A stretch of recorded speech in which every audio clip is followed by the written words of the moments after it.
Damien ruins horror movies. Hey, bonehead! I grew up 2 counties from here. I never had sex with a pig in my life. Not promote stereotypes, are you, son? Outstanding! People in these parts might not take that talk too well. Might want to put a lid on it. Is that all right with you, funny man? Welcome back to another episode of Damien Ruins Horror Movies. My name is Damien, and tonight we will be ruining Wrong Turn 2, Dead Ahead, 2007. And if you want to watch my Wrong Turn 1 review, that is episode 8, I'll put a little thing at the end of this so that you can just click on it. Unless you want to start there, then go to the page. That would make sense too. Alright, film opens. Hot blonde, Kimbo. She's in a car talking to her agent. Driving down the road looking for a place. It's not an unspecified place, but she's having trouble finding it, and then she hits somebody with her car.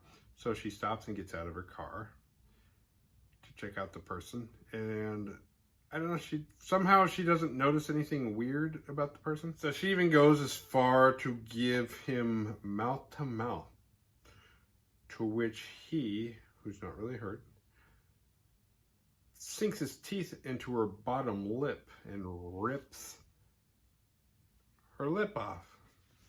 And now she's not quite so beautiful anymore. She runs into this other guy, and it's a guy with a huge axe. And the guy takes said axe and chops her in half, like the long way, like all the way down so that her legs gotta open. Not open like in the good way, but like the in the opposite way. And that is our over-the-top opening scene that horror sequels tend to do, especially around the decade that this came out, where they remind you once again what badasses and what trouble the victims of this movie are in Wrong Turn 2. After the opening credits, we meet Dale Murphy, played by Henry Rollins. He's the host of a reality show. It's called The Ultimate Survivalist, The Apocalypse, and the prize is $100,000. Which, I don't know, is that low for 2007? I'd be happy with $100,000, but it's still. We meet Jonesy, Elena, Nina, Jake, and Amber, and we find out they are the other contestants that Kimbo, not Kimbo Slice, Kimbo the hot blonde, who there's now 2 of. We find out that that's where she was on her way to go. She was going to be a contestant on this show. She is I think like, I don't know, she seemed young, but at the same time kind of like the washed up actress. So this is like her version of The Surreal Life, trying to get some notoriety and fame back, because she seemed only in it for name recognition. And Jonesy was kind of the same way. He was on X Games and stuff, but now he's like kind of forgotten. But then at the same time, Elena's like a rising star. She's the slut of the cast. And then Nina's like the badass girl. Wait, no, Amber's the badass. Nina's like the weird, like, don't get close to me chick. Like, I've been fucked over too many times. It's like you don't know. Which is funny because her character, because there's her and then there's Amber, because Amber's like the lesbian ex-Marine. So it's like they're both hard asses, but in different ways. And then there's Jake, the promising football star. He had a shoulder injury that took him out. So his goal is he wants to stay in sports. But, I mean, granted, obviously he can't play. But he wants to, like, work on medicine and figuring out how to make it so that so people can get rehabilitated if they hurt themselves. Especially football is rough. I'm not into football at all, but that's hard when it's like you like to get to the level of pro, to avoid the injuries that it takes to get all the way to college and then have a career-ending injury so that you never get to make that money. That's rough. Yeah. If I had a son, I would steer him as far away from football as possible. So they're ready for the first challenge. The problem is they need 6 people. and Kimbo hasn't shown up because unbeknownst to them, Kimbo is fucking dead. So the director, Michael, decides his girlfriend, who also is she's one of the producers, I think, he says, why don't you fill in for Kimbo? Which is kind of weird because, like, what if she filled in for her and Kimbo wasn't dead? She was a little late. Do all 5 cast members have to, like, start over? Because, oh, well, Kimbo's here. Let's start over and pretend that she was here on time. But his girlfriend Mara fills in. So they have to, for the first challenge, they have to section off into groups. It's based on numbers they pulled. They don't get to choose. They don't know each other. But they got so Jonesy gets Amber, because Jonesy's not only the X Games guy, but he's the douche character who just says all the douchey things and just cannot read a room at all, but at the same time he's the over the top guy. And he's teamed up with Amber. She's the complete opposite, where it's like if they get into any real trouble, Amber's going to have to protect Jonesy from the said trouble. Jake and Elena end up being partners. And Jake's the nice guy. Elena's, she's the hooer. And then Nina gets paired up with Mara. Mara's kind of, she's the producer, so she's like the innocent, like, well, my boyfriend's the director, and I gotta do him a solid, so I gotta fill in. I wasn't expecting to do this. I don't even know what to do out here. And Nina's like the hard ass, like, just stay out of my way. Stay out of my way. I'm not here for friends. Don't talk to me if you don't have to. She's got the walls around her. She's like, fuck people. So Rollins gets knocked out by someone. Well, it's one of them, the mutants from the beginning. Which is funny. I didn't remember it happening so early in the movie. But he gets knocked out and captured. But the filming goes on. And the director decides he wants to add a little creative chemistry to the show. So he tries to set up a situation where Jake and Elena have a little one-on-one, a little nakedy. Elena goes in the water. She takes off her top, gives a little boobage, and Jake is like, what the hell? And she's like, what, aren't you into this? And Jake's like, no. Like, my family's going to watch this. I do not, I'm here to win and get the money. That's it. Like, I'm not trying to drama or any of that crap. I'm just here to win. And she's like, what? Really? You're just going to walk away? And Michael, the director's like, come on. Trying to shoot a porn over here and you're over there not wanting to be part of it. so Jake storms off, and then Elena looks at Michael and she's like, well, it doesn't have to be a complete waste. And so he's like, huh? He's like, well, what about my girlfriend? So Michael goes for it. Elena's on her knees. Little do they know, there's a little mutant in the woods watching, beating off, paying close attention, but more importantly, not too far away also, is Nina walking with Michael's girlfriend, Mara. And they stop and they look and they get a full view of Elena getting a mouthful, if you know what I mean. And so Mara's like, she's heartbroken, she's hurt. And Nina's like, let's go down there and fuck him up. And Mara's like, no. And Nina's like, why not? She's like, because I'm not like you, okay? I can't go down. I'm not good with confrontation. Because Mara's like the sweet girl. And she gets in this and where she's like, she's hurt and she cries. Whereas like if you drop something on your foot, there's 2 kinds of people, I think. Where it's like, there's one who is like, will be like, oh, that hurt, and will cry. And then there's another that'll drop on their foot and be like Tom and Jerry yell, ah! But she is not the Tom and Jerry screamer. She is that hurts my feelings and I don't like this. So Nina's like, what the fuck? And this is what kind of built, this is the seeds of Mara being the final girl to me. Because she starts out like kind of this innocent, non-confrontational person, and Nina's like arguing with her, saying, you need to go down there and fuck him up. She's like, no, I'm not going to do that. But then they start to bond. Nina with those walls around her. Nina that nobody can penetrate through the thick walls because she's not there to make friends, but she has a little heart-to-heart with her and explains like she caught her boyfriend, was it boyfriend or fiance, but he was cheating on her. Well, she caught him in the act with like her best friend, and so I think she whooped his ass. But then she found out later that he had also maxed out all her credit cards. So her main reason for being on the show was to win that money so she could pay off her, to get out of debt. But ever since then, she's kind of had a hard time getting close to anybody. Go figure. Meanwhile, Amber and Jonesy find some barbecued meat.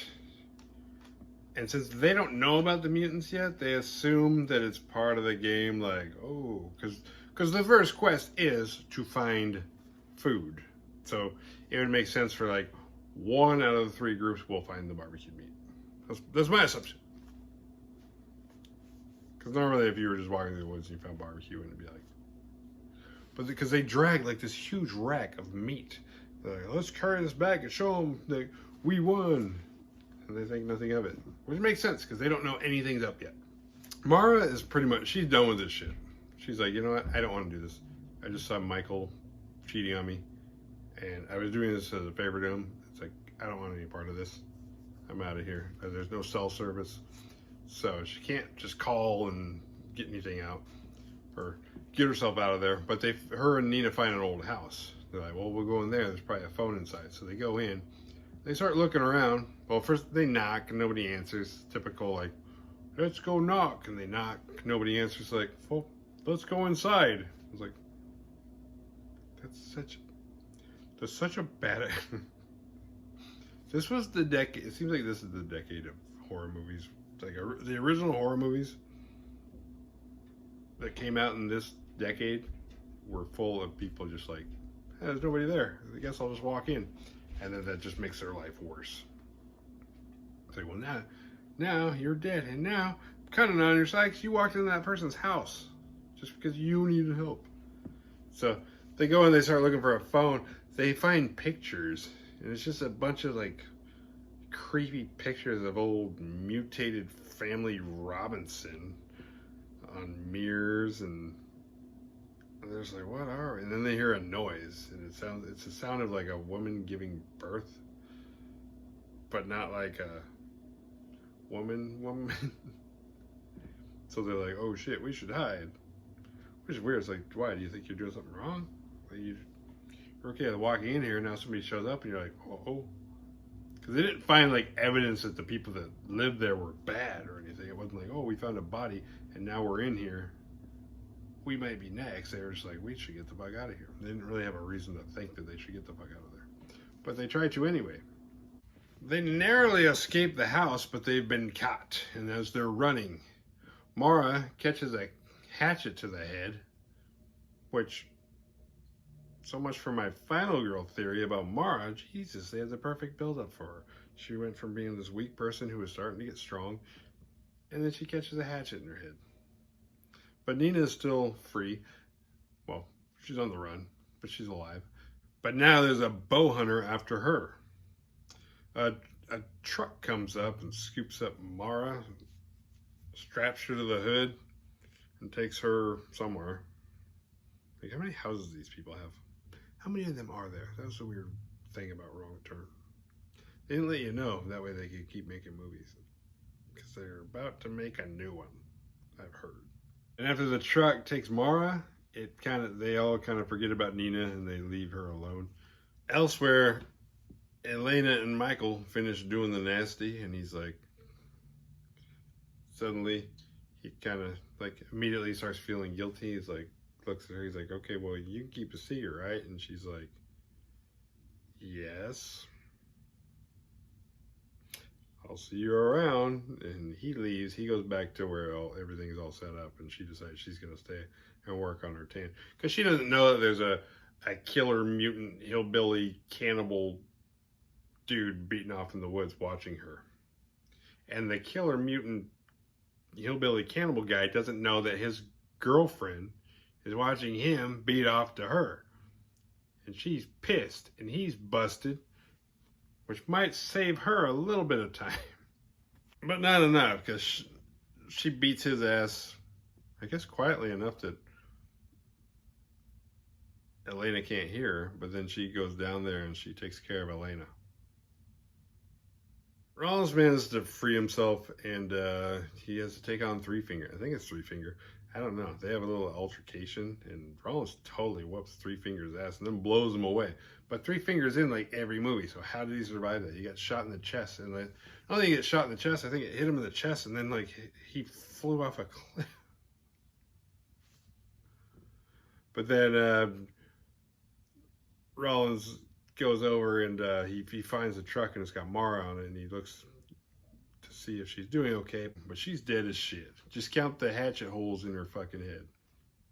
Michael makes it back to the trailer, and Neil is gone. Neil is actually the first one that was killed. I just didn't mention it because I didn't know his name and I didn't care about it. Michael checks the monitors and notices one of the feeds is down, so he checks it out, and while he's out looking, one of the females hijacks his rig and takes off. Back at camp, Jonesy and Amber show up with their barbecue that they found / stole / inherited, and Jake is there because Jake's probably been there for a while now.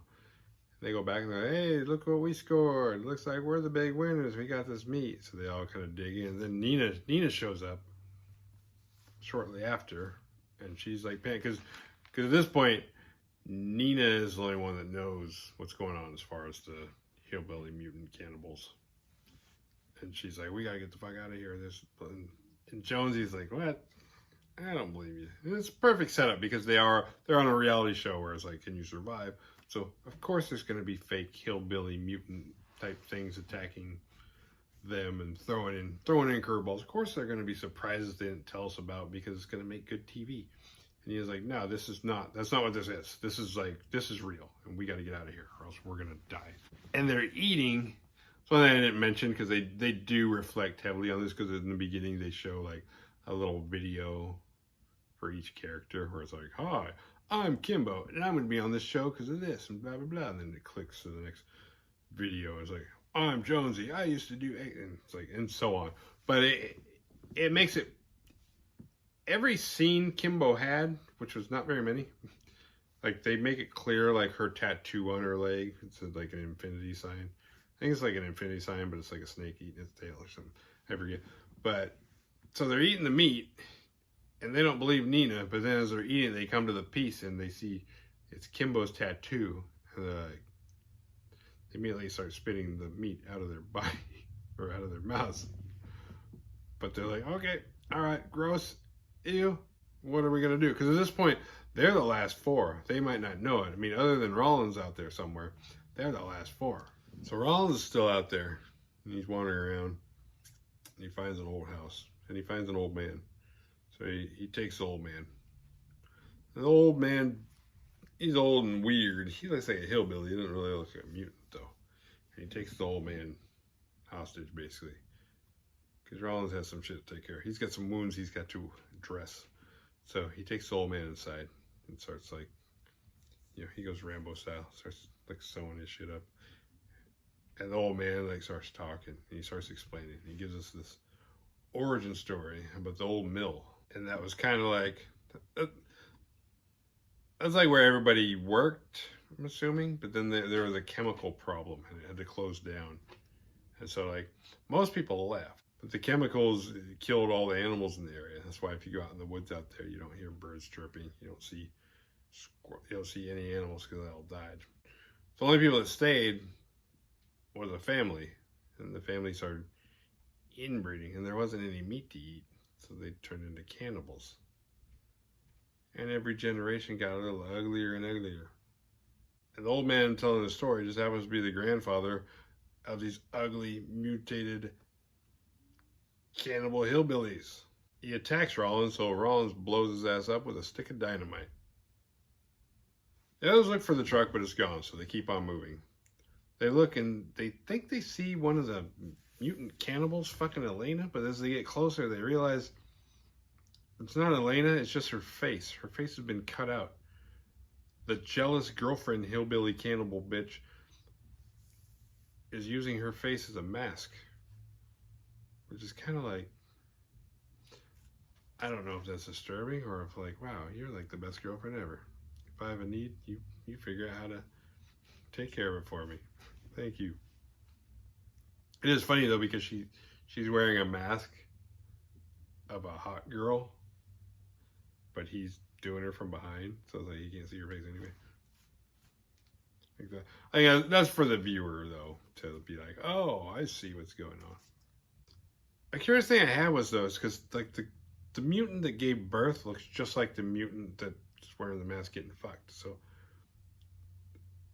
I'm gonna assume there's two girls. As the others are walking around looking for a way out of there, Nina falls into a trap. Like there's a big hole and she is stuck in it. And the others continue to run, but Jake wants to go back after her because I think Jake likes her. And Jake's a good guy. So he goes back after her and he ends up having to pull her out. And like an idiot, he uses his bad arm because it's probably his dominant arm. But so he refucks his shoulder up. Jonesy and Amber continue along, and then Jonesy gets caught in a rope trap. One of those 80s, like, where you're upside down because there's a rope around your foot hanging from a tree. And Amber, like, stops. She, like, wants to help him. Then she steps in one, too, so they're both upside down. And they're kind of, like, swinging at each other, trying to figure out how to get out. And then there's two of the mutants. Bow Hunter's back. And he's going to shoot him. And then the younger mutant is like, no, let me do it. I got a trick shot. And he shoots, and he waits till they're lined up perfectly, and he just shoots an arrow through both of their heads. So their heads are essentially like glued together or arrowed together, and they're just, so now they're dead. But Nina and Jake are still on the run. The rendezvous point was the mill, and they get there, but there's no Jonesy or Amber, and then they get captured. They wake up and they see Michael's body being prepared for dinner. And this leads us into our Texas Chainsaw Massacre-esque dinner scene. But instead of Sally tied to a chair, it is Nina barbed wired by her wrist to a chair as the cannibals prepare the meal. Except in the distance, Jake is hanging by his wrist in the ceiling. But Rollins is still out there creeping around. Rollins trips an alarm, but the good news is he's got dynamite arrows. When all the hillbilly cannibals run out, Rollins runs in and he saves Nina, which is painful because they can't just unwrap the barbed wire off her wrists. They have to like try and loosen them as much as possible, and then she has to pull her arms out, which scrapes the shit out of her. But as he frees her, it's too late. The cannibals are back inside and they shoot the shit out of Rollins with some arrows. Then they finish him off with like this locking spike collar they throw, and it goes around his neck, and it's just like, and then he dies. It always makes you sad when Rollins dies in movies. Nina and Jake manage to kill the last two mutants and hobble their way out. They find Kimbo's convertible, and they hop in and drive off into the sunset. But elsewhere, that fucking baby's still alive. The end. I don't know why this movie doesn't work. Because it's actually, it covers the basis. It picked like reality shows were pretty popular. They were like on their high in 2007. They might have been like, no, they're pretty high in 2007. So like the concept of the script is like, it makes sense. Maybe it's because there's no night scenes. Everything takes place during the day. There's not a lot of likable characters. Everybody kind of sucks. Jake's like the only like obviously likable character.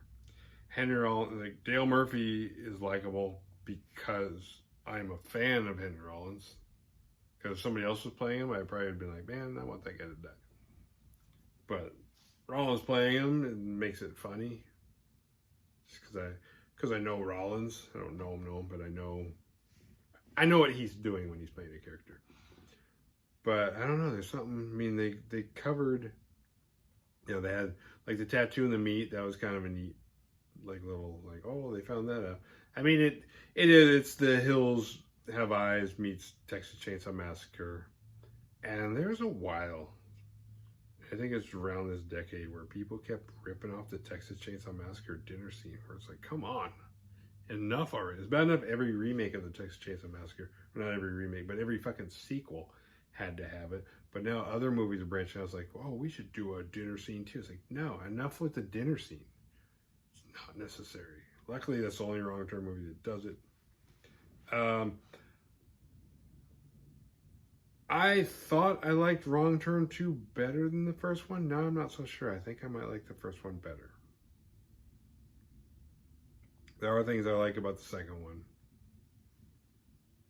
Not, I mean, either way, neither movie's great. And the first one, I can kind of see calling it Wrong Turn. The second one, I was like, nobody took a wrong turn. There's one chick that didn't get the turn at all that died in the opening credits. The rest of the characters took the right turn to where they were going. And that's the other weird thing. It's like, because there were like little things that were set up all over for the reality show. How come none of those guys got killed while they were setting that shit up?